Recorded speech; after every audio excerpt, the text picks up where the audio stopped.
যে সমস্ত জাতক জাতিকারা নতুন জ্যোতিষশাস্ত্র শিখছেন সেই সমস্ত ছাত্রছাত্রীদের উদ্দেশ্যে বলি, প্রেডিকশানের জন্য রাশি, নক্ষত্র, গণ, বর্ণ, নারী, যোনি, জন্মদশা এগুলো সম্বন্ধে একটা পূর্ণ অভিজ্ঞতা থাকা দরকার। এটা 3 নম্বর বইয়ের 63 নম্বর পাতা থেকে বলছি। এই যে এডিএন পদ্ধতিতে ভাগ্য বিচার প্রথম খণ্ড, হ্যাঁ, এটা হচ্ছে দেবসূর্য পাবলিকেশন থেকে প্রকাশিত হয়। ডেসক্রিপশন বক্সে সব পেয়ে যাবেন, সেগুলো একটু দেখে নেবেন, বই কালেক্ট করে নেবেন। বইয়ের সঙ্গে পেজ নাম্বার মিলিয়ে এই টোটাল যেগুলো বোঝাচ্ছি সেগুলো দেখবেন, কনসেপ্ট ক্লিয়ার হয়ে যাবে এবং শিক্ষাটা অনেক কংক্রিট হবে। মিথুন রাশি, পুনর্বসু নক্ষত্র।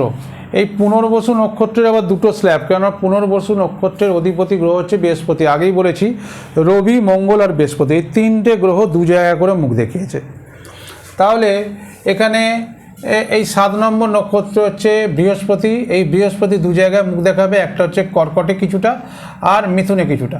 তাহলে মিথুনে যদি 20 থেকে 30 ডিগ্রি পর্যন্ত হয়, তাহলে কত ডিগ্রি মুখ দেখালো? 10 ডিগ্রি।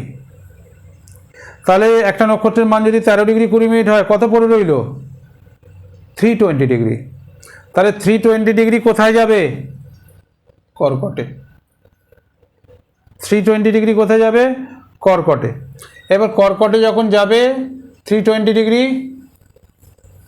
কর্কটে দুটো পূর্ণ নক্ষত্র আছে, পড়াবো একটু পরের ভিডিওতে। সেটা হচ্ছে দুটো নক্ষত্র যদি পূর্ণ হয় তাহলে 13 ডিগ্রি 20 মিনিট আর 13 ডিগ্রি 20 মিনিট কত হয়? 26 ডিগ্রি 40। 26 ডিগ্রি 40 সঙ্গে 3 ডিগ্রি 20 যদি যোগ করা হয় কত হয়? 30 ডিগ্রি। 1 রাশি ইকুয়াল টু 30 ডিগ্রি, তার মানে 1 সাইন। ঠিক আছে? তাহলে দেখুন এখানে 3 ডিগ্রি 20 মিনিট ব্যালেন্সটা পড়ে আছে কার? পুনর্বসু নক্ষত্রে। পুনর্বসু নক্ষত্র যাদের যাদের আছে চার্ট খুলে দেখবেন, যাদের পুনর্বসু জন্ম নক্ষত্র, কিন্তু নক্ষত্র কিন্তু প্রচুর হয়, যতগুলো গ্রহ আছে তার পাশে নক্ষত্র থাকে। এবং শুধু তাই নয়, ভাব মধ্য, ভাব সন্ধি, ভাব শেষ, সব জায়গায় নক্ষত্র আছে, যেখানে স্ফুট পড়বে সেটাই নক্ষত্র। এবার জন্ম নক্ষত্র একটাই, সেটা হচ্ছে চন্দ্রের পাশে যেটা লেখা থাকে। তাহলে এখানে কত বললাম? 10 ডিগ্রি পুনর্বসু নক্ষত্র এখানে আছে। তাহলে কী হলো? পুনর্বসু নক্ষত্র মিথুন রাশিতে, পুনর্বসু মানে কী হলো এখানে? পুনর্বসু কী বললাম? 7 নম্বর নক্ষত্র। 7 নম্বর নক্ষত্রের অধিপতি গ্রহকে বৃহস্পতি। তাহলে বৃহস্পতির সঙ্গে কার পাঞ্চ হবে? কী রাশি? মিথুন। অধিপতিকে বুধ। বুধ আর বৃহস্পতির পাঞ্চ হবে প্রেডিকশনের সময়। আবার এখানে যখন 3 ডিগ্রি 20 মিনিট থাকবে তখন এখানে কিন্তু কর্কট চন্দ্রের সঙ্গে পাঞ্চ হবে বৃহস্পতির। এই বিচার কিন্তু তখন কীরকম হয়ে যাবে দেখবেন।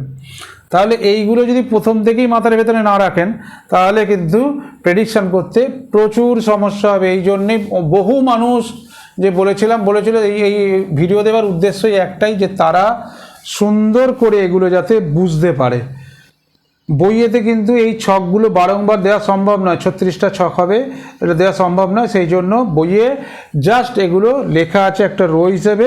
আপনারা এগুলো যখন ভিডিওর সঙ্গে পরিষ্কারভাবে দেখতে পাবেন, একবারে কনসেপ্টটা ক্লিয়ার হয়ে যাবে। আর প্রেডিকশানের সময় একদম পিছন দিকে তাকাতে হবে না কোনো অবস্থাতেই, খালি প্রতিটা ভিডিও সিরিয়ালি খালি দেখুন। আর অতি অবশ্যই, এটা তো বলতে আমি ভুলেই যাচ্ছি, অতি অবশ্যই লাইক, শেয়ার আর কি বলে ওটাকে, সাবস্ক্রাইব করবেন, কেননা যে ভিডিওটা দেব সেটা আপনার কাছে সঙ্গে সঙ্গে চলে যাবে। সেই জন্য তাহলে কি হবে, একটাও ভিডিও মিস হবে না। অল করে রাখবেন, ওই যে বেলের বটনটা আছে ওই বেলের আইকনটা টিপে দেবেন। এবার দেখুন, এবার এইটা আজকে এই পর্যন্ত রইল।